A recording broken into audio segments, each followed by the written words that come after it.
And we're recording, Vice Chair. Thank you very much.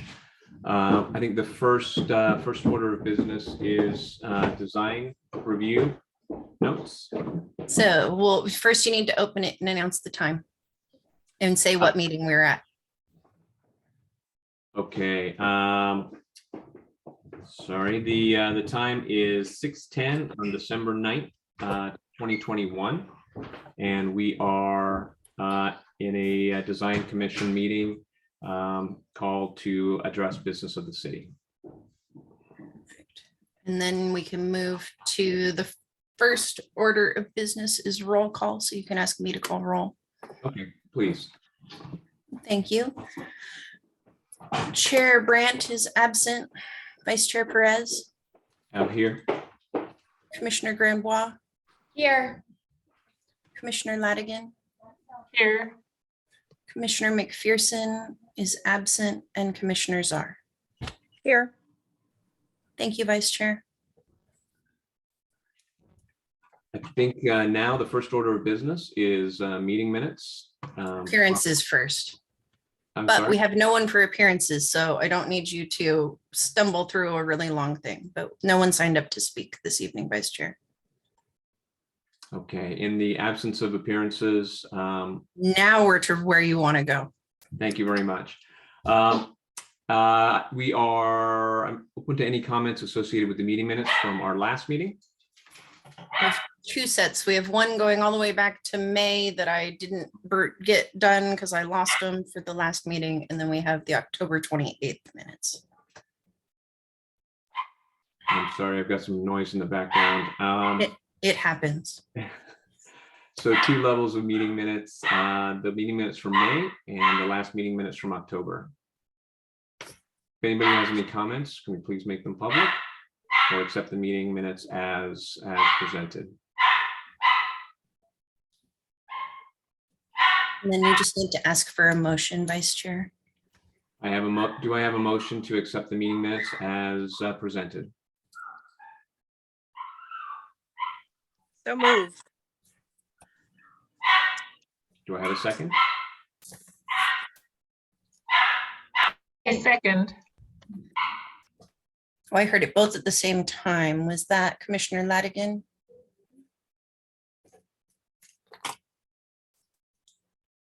And would you like me to do a roll call vote, Vice Chair? Yes, please. Thank you. Commissioner Granbois, Approved. Commissioner Ladigan, Present. do you approve the minutes? I do. Let's see, Vice Chair Perez I approve. and Commissioner Czar. Approved. Thank you, Vice Chair. Motion passes. And that brings us to the second item of business, and you can introduce Ms. Kiefer. Or I can introduce myself too. Or you can do that too. Sorry. I would like to introduce the special counsel. They'll be presenting additional training for us this evening. Please take it away, Ellen. Sure. Well, thank you, Design Commission. I think I've met all of you guys during ethics training. For anybody for whom I'm new, I'm Eileen Kiefer. I'm your contract assistant city attorney here at Mercer Island, and I have a brief PowerPoint today on Design Commission training. We'll go over first the roles of the Design Commission and then additionally appearance of fairness doctrine. So I've got a PowerPoint presentation, but you guys know my trick at this point, which is I make you listen to me first, and then I'll email you the PowerPoint after the fact. So don't worry about if you're taking notes. We'll email this around after the presentation.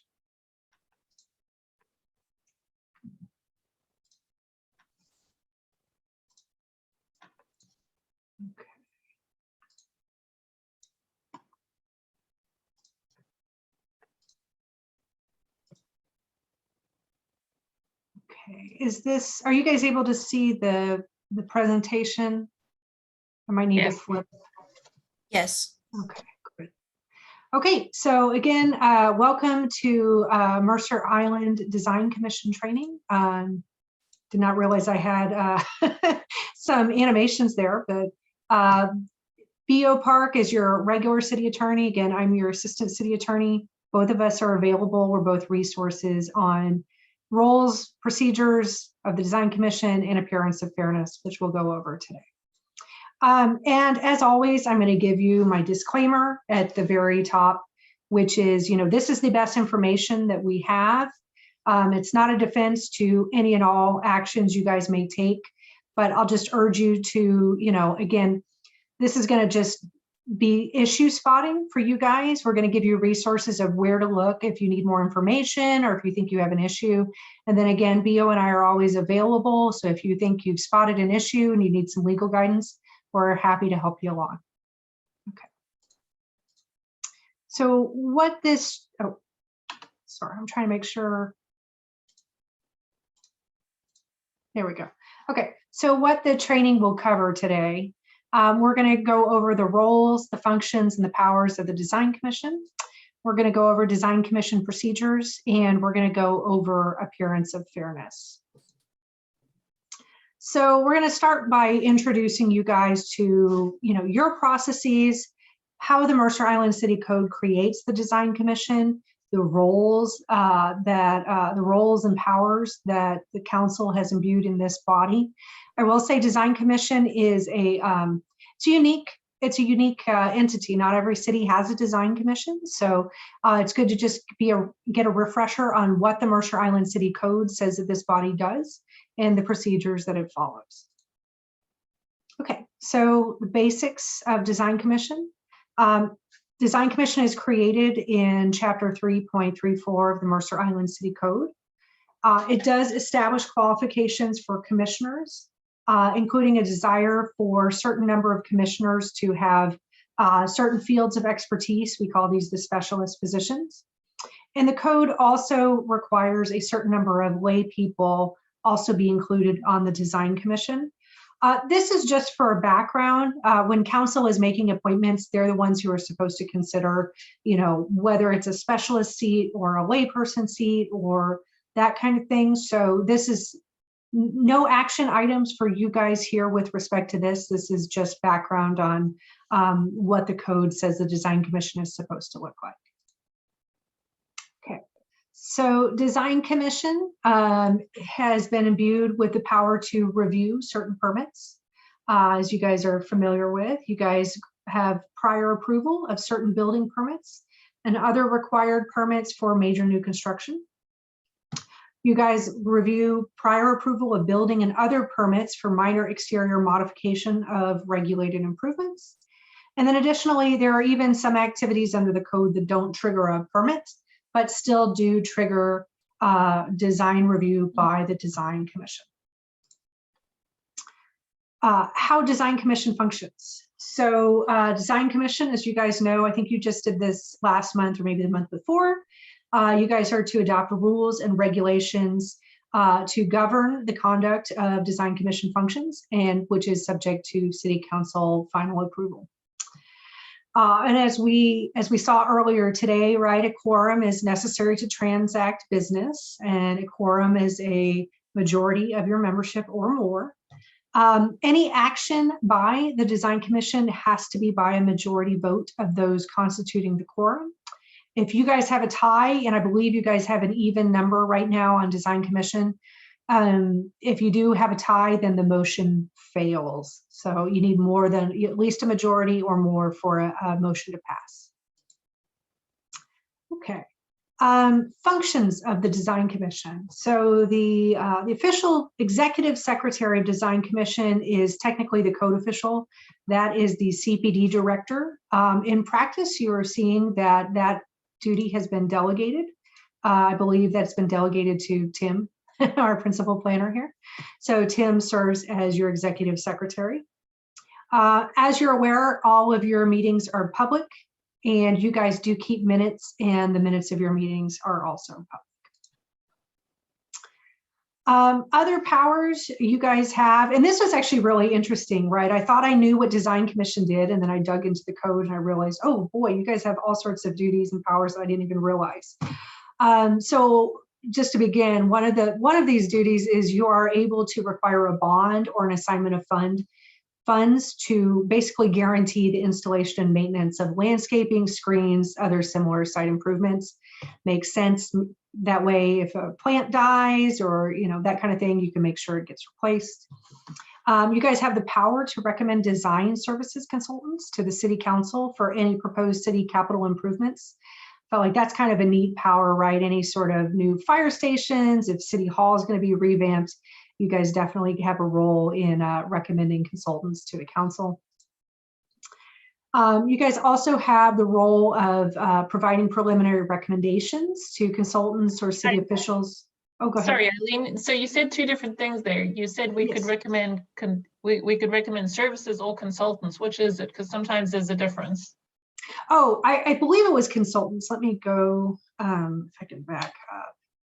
I believe it is design services consultants. So consultants who provide design services. So actually naming a consultant wouldn't be considered a conflict. It's a recommendation. It's a recommendation to them. Yeah. So. And I'm glad for the question too, because I know, ethics has sunk in for you guys. You're going to notice, especially when we get into appearance of fairness, there can be some overlap. So I'm going to try to note those when they come up. And again, if you guys are like thinking, oh gosh, I have an overlap here between ethics and appearance of fairness or anything like that, give me or BO a call and we'll help you sort it through. So very good question. Getting back to the review of capital improvements. So if the city is engaging in major capital improvements at the completion of the design development phase, then you guys get a review at that point in time. And then if there's any significant deviations from an approved plan to these capital improvements, those have to be submitted to you guys for review and recommendation. Okay, so what types of development proposals will require review? Councilmember Granboy, you've got a hand up.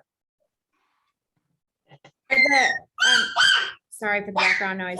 Are the capital improvements limited to the town center designation, or are they anywhere on the islands?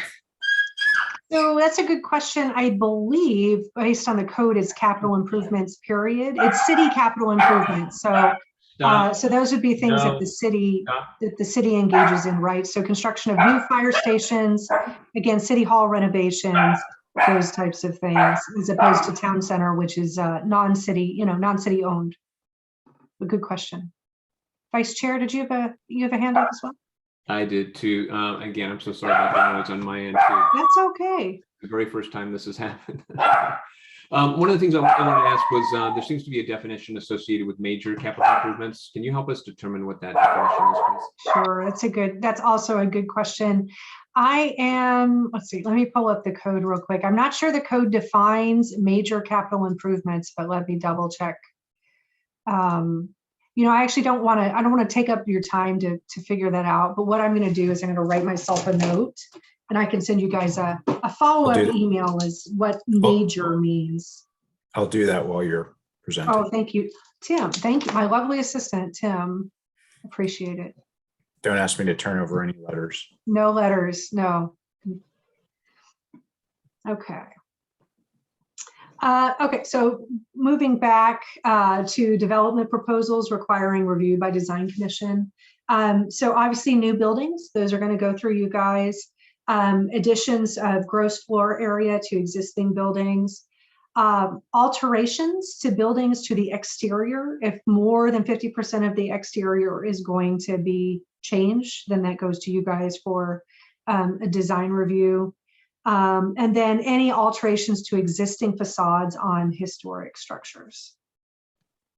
And I'll note too, when I send you guys the PowerPoint slides, the Mercer Island City Code citations are going to be in the notes, so it'll be there for your reference. Okay, so your process. The chapter 19.15 of the Mercer Island City Code sets out your timeline and your process. It varies based on what's coming in front of you, obviously. I could sit here and walk you through all of that, but A, you guys are probably more familiar with that than I am, and B, it's in the code. I'm not gonna waste your time since we also have to do appearance of fairness, but no, 1915, that's where your procedures live. That's where your process lives. Tim and Andrea are going to be great resources as well on the process and the procedure. And then additionally, written recommendations. So you guys are charged not just with making recommendations, but with the difficult task of committing those in writing, right? So you have a written record of Design Commission made this decision, and it must include findings of fact and conclusions that support those decisions. Okay. Additionally, you guys have this other power. This was one of the ones that surprised me, is the study sessions.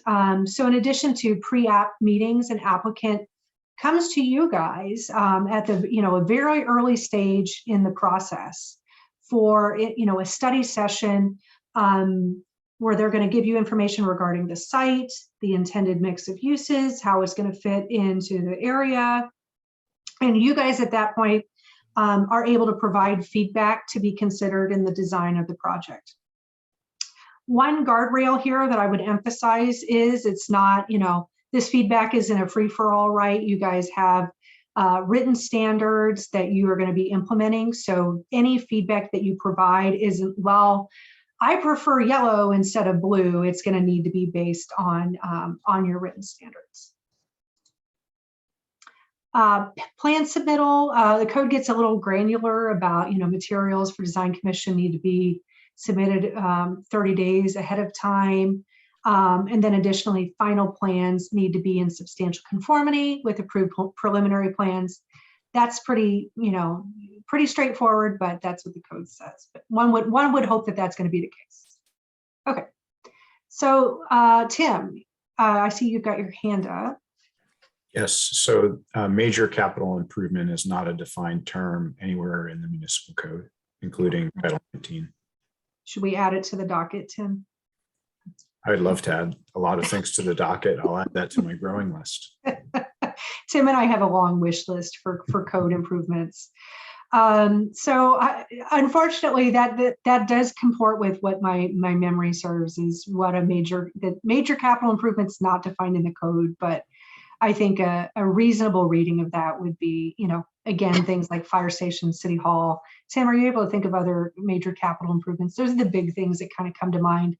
Maybe some of the public works facilities, right? Any new wastewater treatment plants or things like that. Yeah, I would speculate that that's really intended to be, a significant, built environment type of facilities, perhaps park facilities, other municipal facilities, those types of things, urban design features, perhaps in town center or something of that nature. But, obviously not capital improvements such as roads, utility infrastructure, things like that, which don't really have a fundamental design component to them.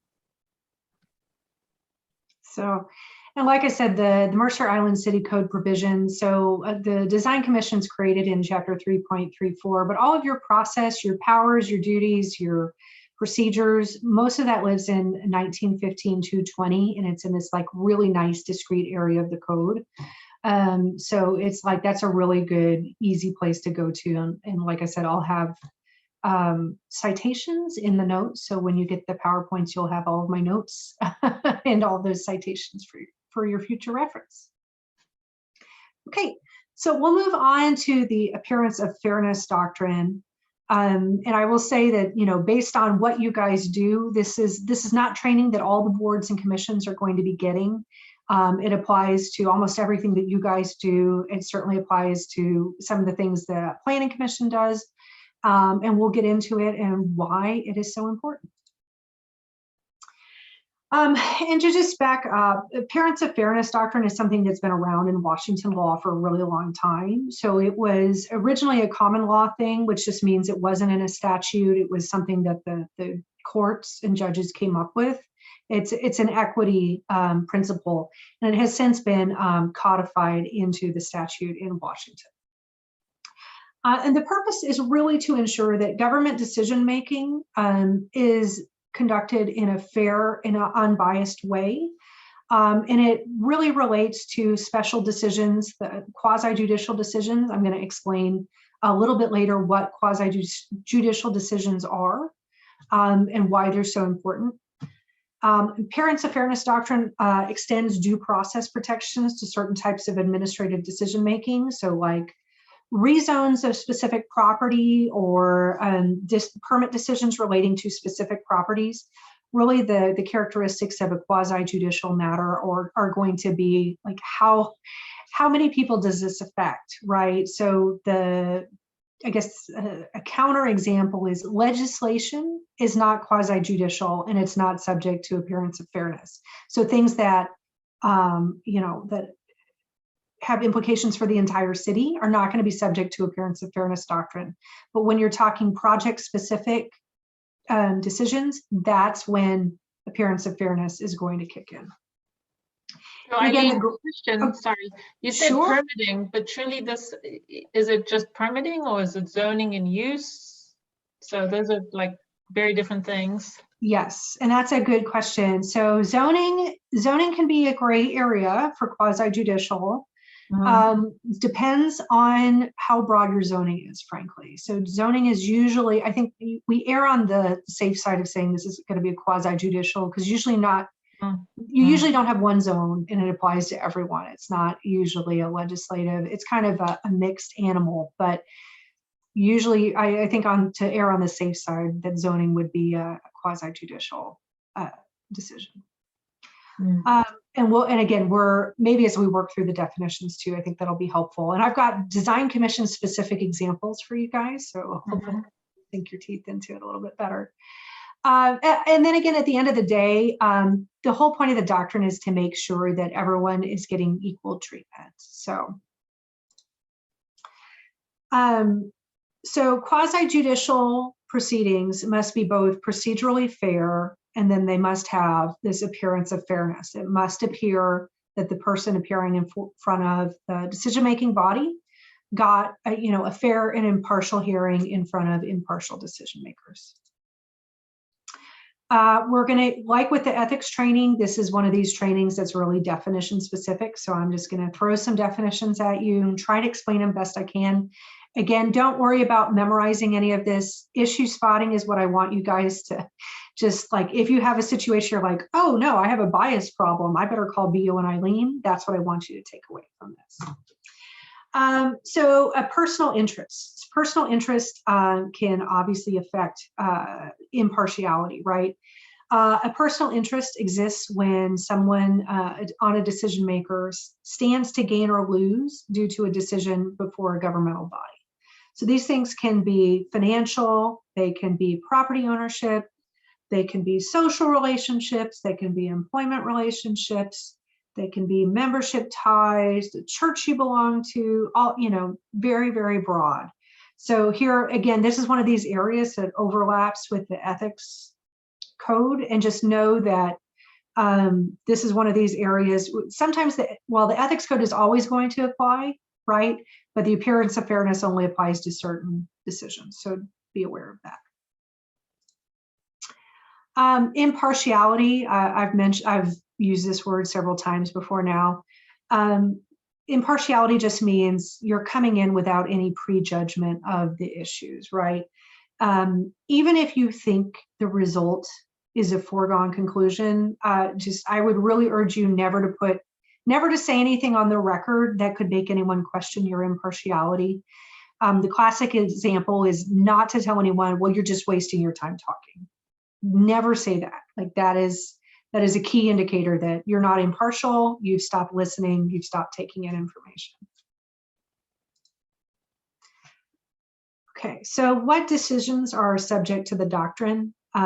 So it's quasi-judicial functions, right? So these are actions that determine the legal rights, duties, or privileges of specific parties in a hearing or another contested case proceeding. So how do you know if a matter is quasi-judicial? It's going to have several characteristics. And I was getting a little ahead of myself earlier with trying to explain them, but there are decisions that really have a greater impact on only a limited number of people, or even perhaps one property owner only. It's a decision that has a limited impact on the community at large. Again, this is to differentiate it between, citywide legislation.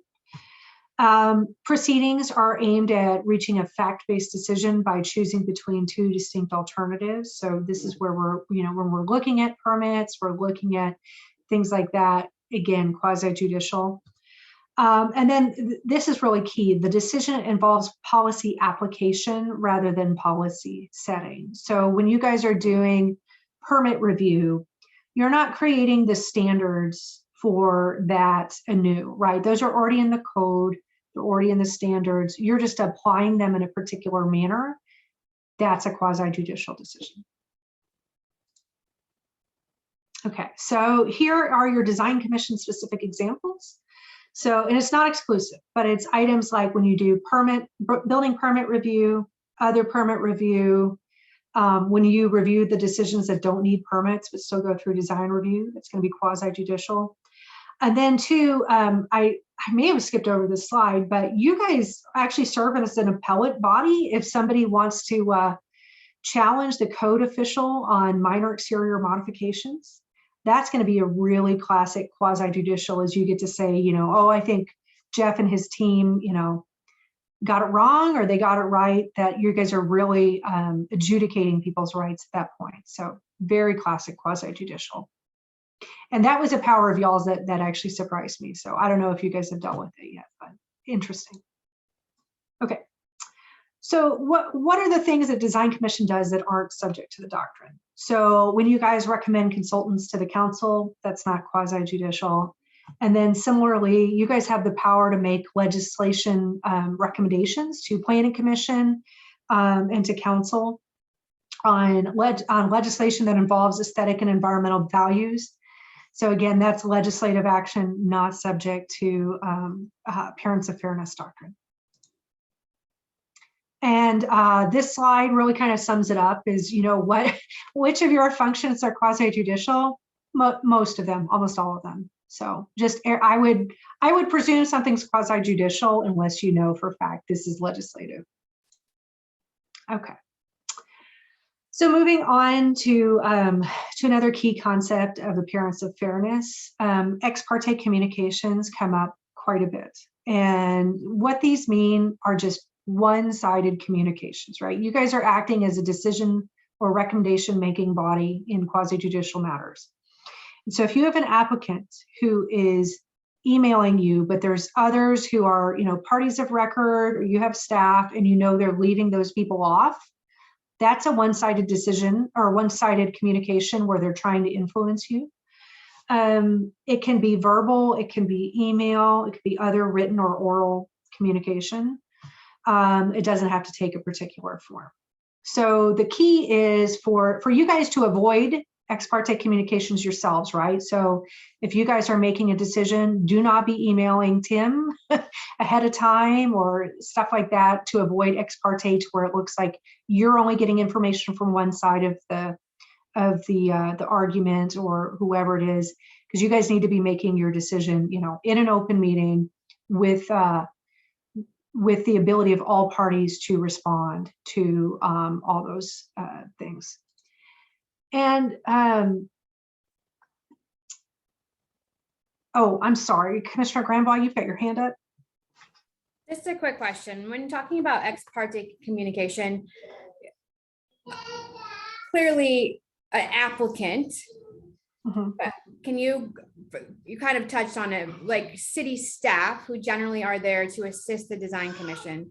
If we have questions about an application that's in that we are going to be deciding upon, and we need to have questions answered before the open hearing or before the meeting, who may we ask? That's a good question. And so if you are, I'm trying to think of questions that you need answered before the meeting. Is there a reason you couldn't ask them at the meeting? I mean, at the end of the day, we're going to get into if ex parte communications happen, how you cure them, because certainly you guys may end up getting ex parte communications from an applicant, or usually it comes from like a property owner, like a neighbor who's opposing it or something like that. We'll teach you how to cure it. But is that what you're asking, Commissioner Grandblatt, or? So No. for instance, if I need clarification on the plans that are coming in for a meeting we're going to have. Is it okay if I email everybody? Yeah, the idea about ex parte communications is it's one-sided.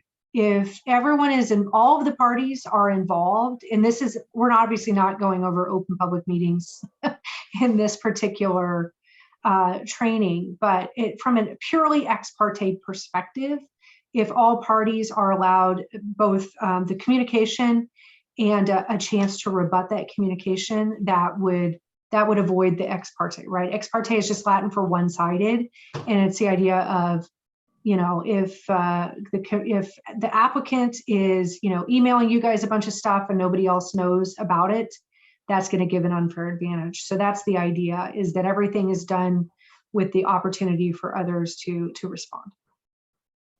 I guess when you say others, that's everybody, city staff, applicant, other design commission members. That's right. Okay. So this is, like I said, parents of fairness used to be just common law. It's in the statute now, and the statute does prohibit ex parte communication in any quasi-judicial proceeding.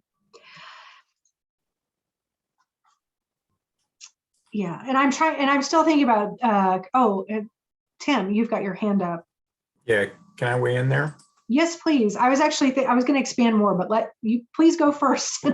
Yeah, so I'm always available to answer questions. You know, particularly if you're having a hard time understanding, for example, what's being shown or trying to be shown on a plan, or if you need additional information about something.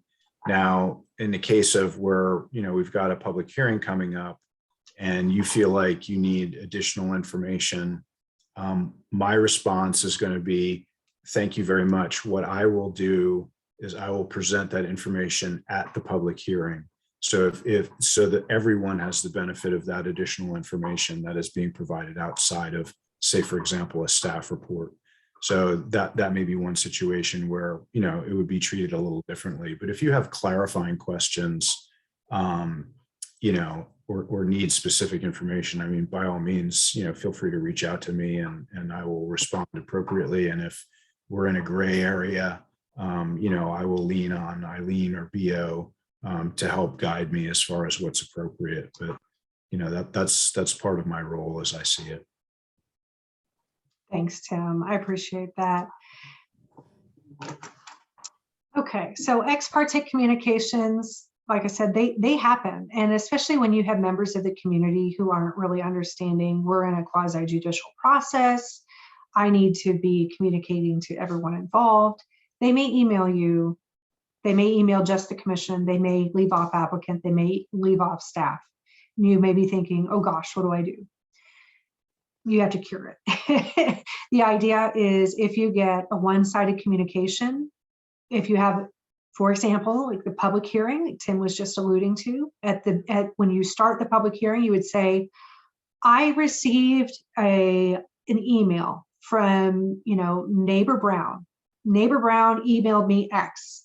I'm putting it in the record, and anybody who wishes to respond to neighbor X may do so, and give others the opportunity to respond to that ex parte communication.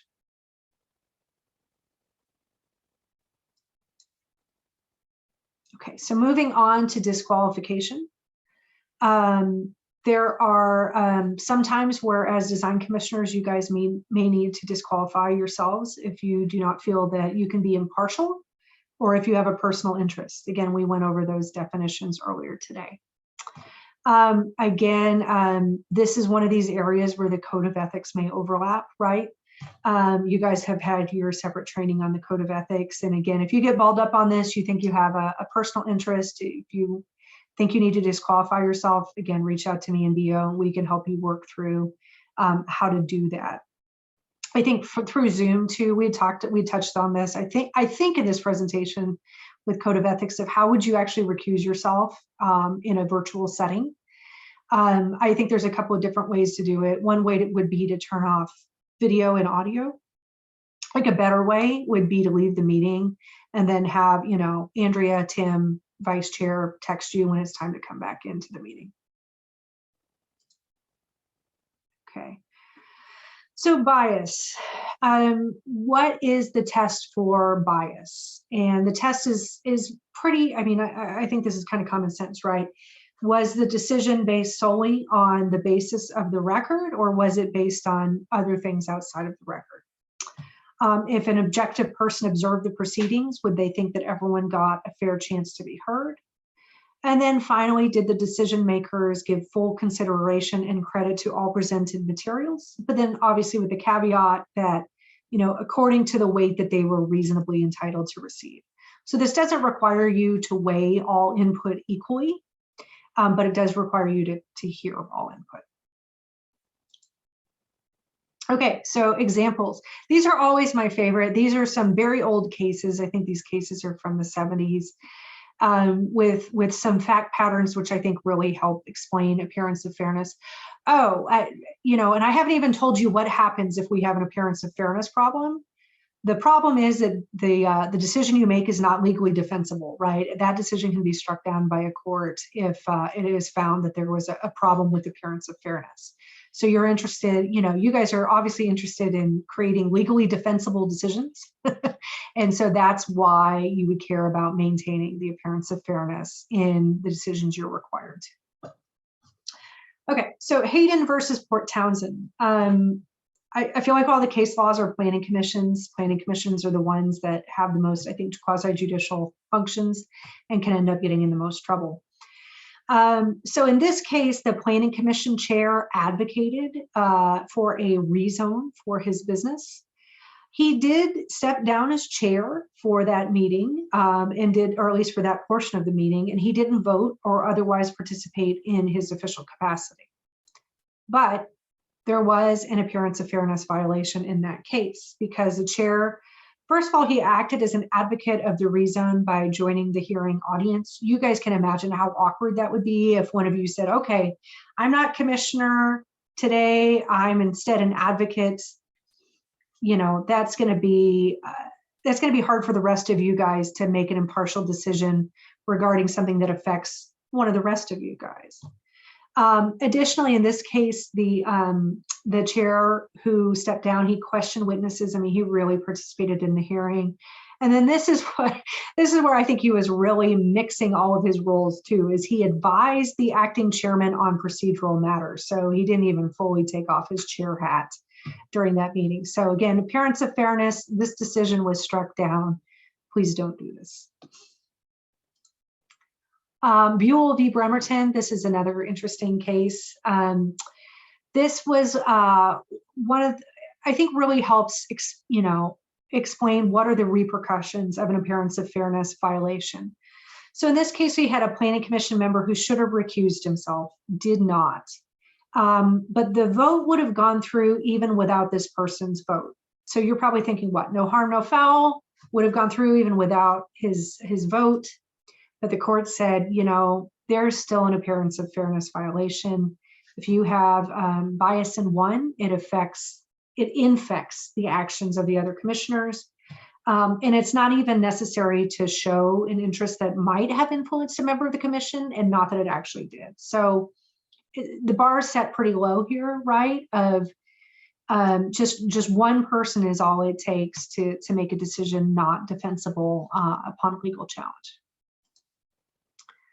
So guidelines to avoid violations is to familiarize yourself with fair hearing procedures, right? To be aware of your own situations, be aware of your employment, your volunteering, your social obligations, any of your situations that could lead to somebody accusing you of being biased, being impartial. And then really the best advice I can give you is for y'all to create an atmosphere of fairness and impartiality, is really go out of your way to make sure everyone's heard everyone feels like they've been, had a fair crack at a decision from the commission. More guidelines, right, is consider whether your financial interests or other biases might limit your ability to be impartial. Make sure that your decisions are made only on matters that are on the record. Avoid ex parte contacts. We talked about that earlier. Again, sometimes those are out of your control. So if you do get an ex parte contact that's involuntary, make sure to cure it using the procedure we talked about earlier today. This is a little bit untimely. I think when I developed this, it was this summer. we were still in election season, but be aware that there are some special rules that apply during elections because you have First Amendment rights that sometimes can come at loggerheads with appearance of fairness. And then resources. So MRSC, this is the Municipal Services Resource Center. I may have that wrong, but MRSC has a really great resource on this. I've got a link to it. This is a 50-page book, more than you ever wanted to know about appearance of fairness. How did it evolve? What are the constraints? And what I like about it, it has, the concrete examples of here's where there were appearance of fairness violations. And I think those are the most illustrative. And with that, we're at the end of appearance of fairness and design commission training. Do you guys have other questions? No? All right. Well, again, it's not, you're not limited to, you have to ask questions now or never ask them again. You've got my info, you've got BO's info. If you guys think of other questions, just give us a buzz. Happy to answer them, happy to help y'all. Again, purpose of this is issue spotting. So if you guys, see an issue, give us a call and we can help you stay out of trouble. That's our job. So. Is now the time that I pass out the pop quiz? If you want, I think they've been good sports through both ethics now and special design commission. I know. Fairness training. Someday my goal for 2022 is to have a real design commission meeting with you. And I promise we'll get that done. You're here. Yeah, no more trainings. No more trainings. I promise that, but at least some real design commission work. Yeah, that I think that's all why we're here, and with that intent, I think that I just want to thank you very much, Eileen, and my pleasure. This is I thought that this was very well presented, but I think also the relevancy and understanding how it applies to the design commission was very, very helpful. So obviously we are here representing Mercer Islanders and the betterment of the island per the codes that we have been put in place to interpret. So thank you very much for everything that you've put together. And the appearance of fairness is right at the very core of what we need to represent. So thank you. Thank you, guys. Agreed. I'll send Andrea the PowerPoint and I'll log off. Have a good evening. Thanks, Eileen. Thank you, Eileen. Andrea, Now we move to other business, Vice Chair. All right, fantastic. And again, I'm off. I don't have the script right in front of me, but I think at this particular point, we ask if there's any other. Well, I think we should be talking about. Can we go to absences? I know that Tim has a principal planner's report and some things he wanted to talk to you guys about, and then we'll do absences. Okay, very good. And it looks like Commissioner Grambois has a question as well. Yeah, I apologize if this isn't the correct time, but will the gas station come back before us? Yes, it will. Okay, soon? Yes, it will. To be determined. It's a pretty complicated site. It's a contaminated site. I don't think that's any secret. So as a result of that, the work that they need to do to design how they're doing excavation to remove tanks, address contaminated soil, work around infrastructure, do shoring is very complicated. And so they have to really work all of that out before they'll be back in front of you. So they do have those permits in, we are reviewing them, but it's probably going to be at least another couple of months until we work through all of that with them and until they're kind of ripe to come back in. Thank you. And then, there is another application for a row house project on the northern portion of the farmer's site. That's a bit in flux, and I'm not really sure as to what the status of that is. I believe that building has recently been sold, and it's unclear to me. I just don't have the information whether the entire site was sold, whether it's a long-term ground lease that they're doing, whether it's some type of condominiumization. So that may affect if it's sold, the previous owner was the applicant for that row house project. And so I don't know what the status of that will be.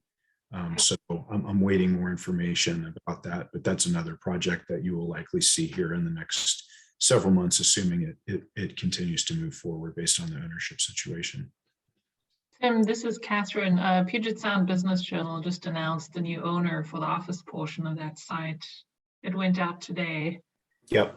Yeah, and the developer, I actually had them as the developer on Kirkland Urban, and in that case, we were the anchor tenant for the ground up mixed use. And the residential portion lagged, but eventually it followed about maybe 6 months later. And that's our hope too. Obviously, there's a higher and better use for that northern portion of the site, regardless of the tenancy of the office building. So, we'd like, obviously, something happen there. But I'll keep you abreast of things as I learn more. And I'm sorry to do this because I know that we do this apparently somewhat regularly, but we need to talk about your regular meeting date. We're going to a hybrid model for meetings in 2022. And what that means is that some people will be able to attend in council chambers, while others will be able to dial in virtually, as we've been doing for the past almost 2 years. What that means is we have to work around schedule conflicts for the use of council chambers.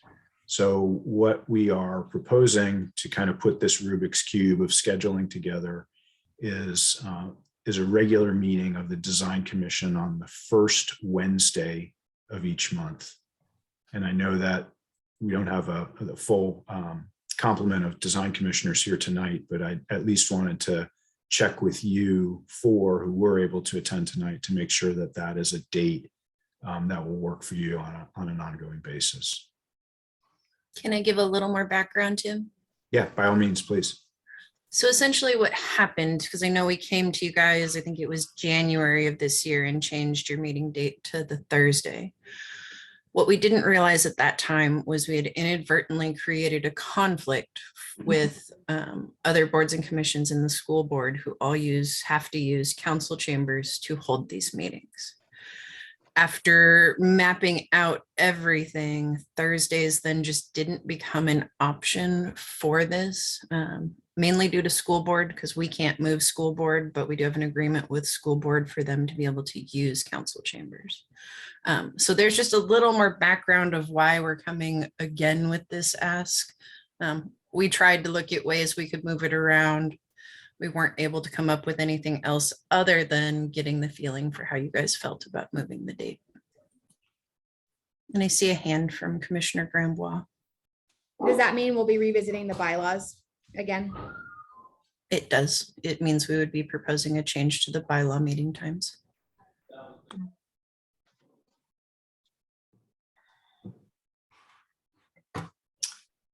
So does anyone have any conflicts with the first Wednesday? A quick question, is it just once a month? Yes. Oh, thank you, Suzanne. Excuse me, Commissioner Czar.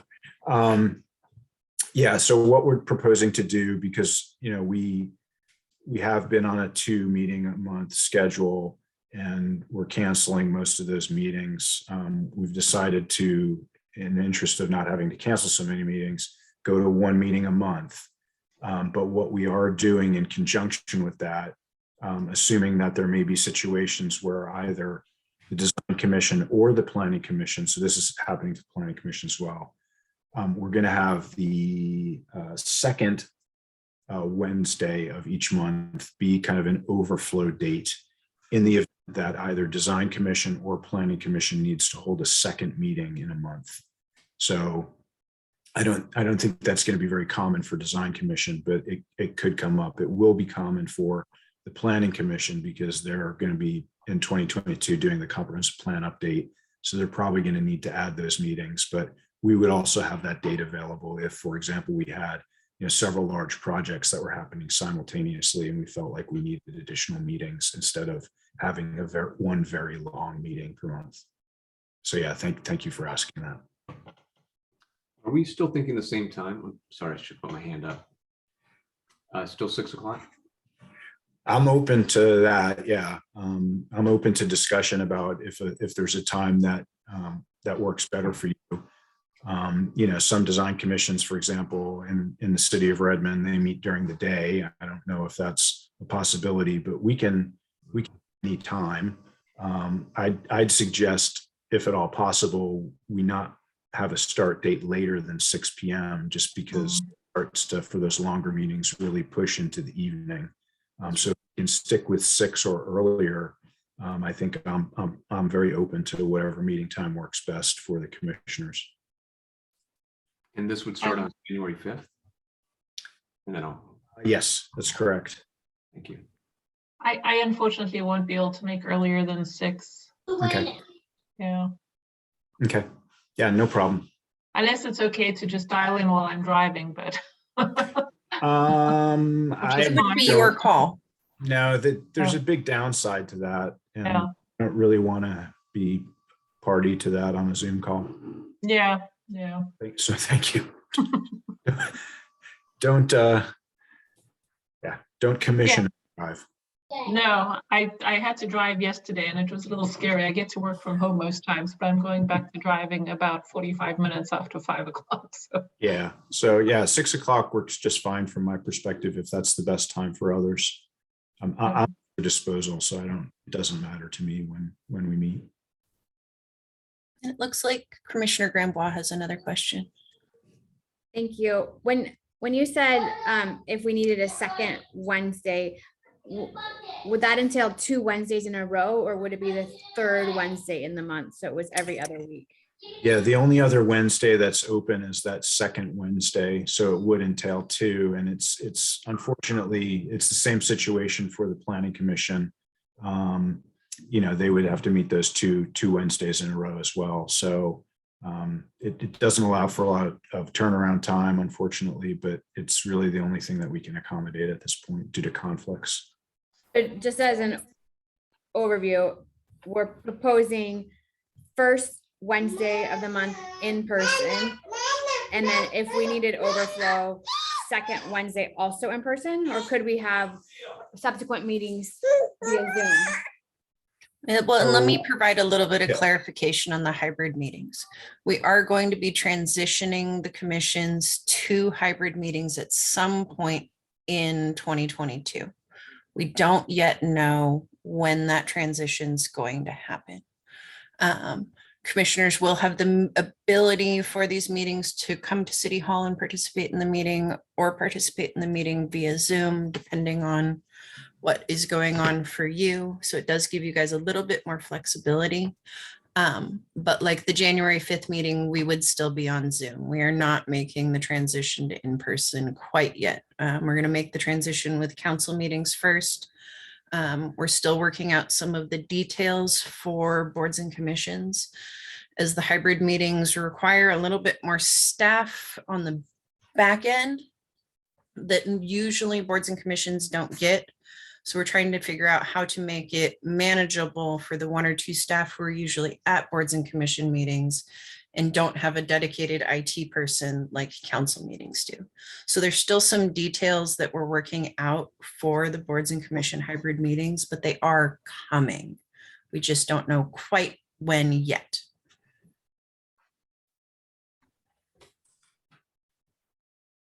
So yeah, there will be some flexibility moving forward for those of you, for example, who travel for business, to be able to attend a meeting when you're on the road. But some of the stuff for design commission, if you have the ability to come into council chambers for like when they Yes. bring in samples, that way you can actually see what they're proposing, as opposed to trying to see it through your monitor. And was my monitor showing the colors the same way that their monitor was showing the colors? Because everybody's monitor shows them different. So especially for design commission, I see a lot of value in you guys being able to be in the room. Agreed, but I think my experience in the past has been, if maybe that's not the best situation, but I think it is preferable. For example, if we're not able to have a quorum and that's the only way that we can get a quorum and continue with a meeting, I think it's the lesser of the two evils, quite frankly. So it is going to give some flexibility there, which I think is one of the few good outcomes of COVID. And it's also made the meetings much more accessible for the public. That's correct. Because Yep. the Zoom part's not going away, so people will still be able to watch our meetings. Even if we're all in council chambers, people don't have to drive to City Hall if they just want to watch the meeting. So that's one of the big pushes why we want to transition to hybrid, is just the accessibility for the public. I think Suzanne has a question.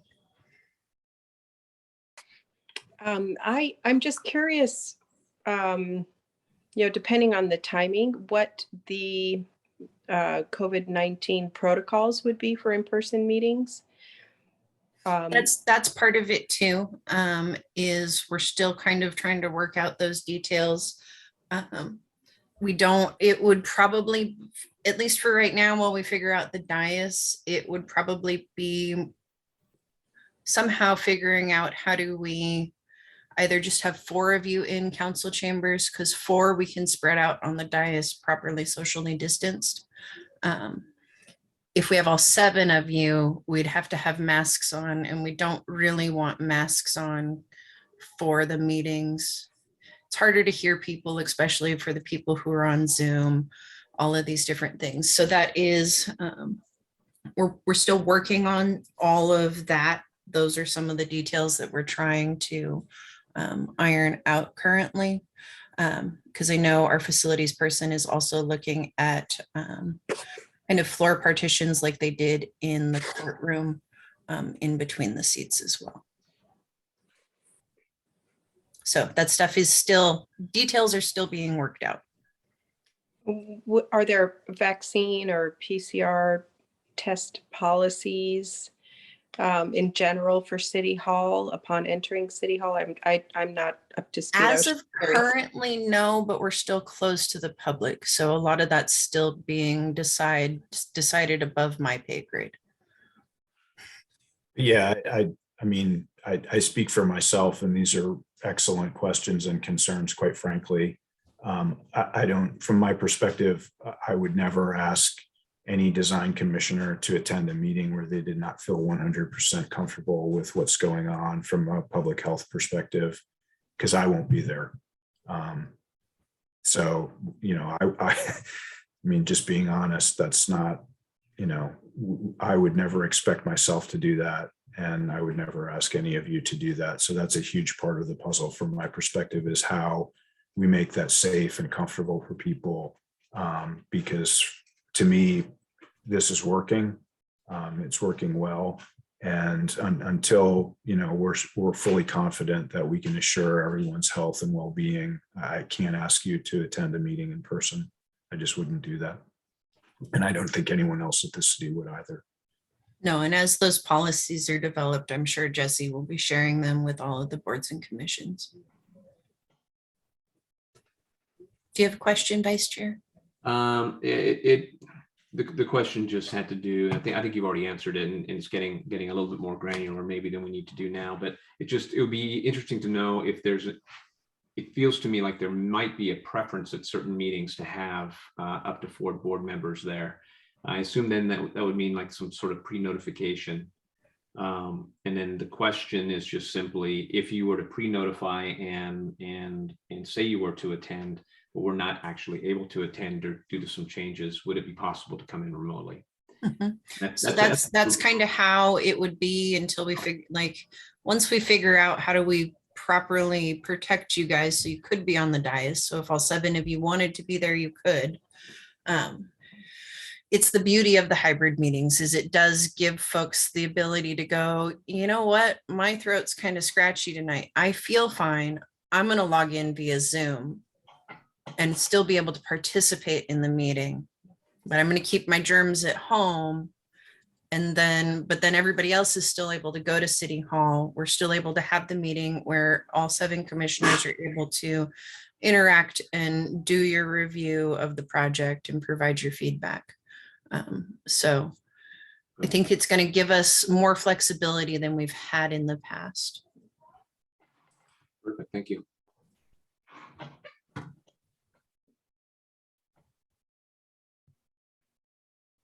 Anybody else have questions, concerns?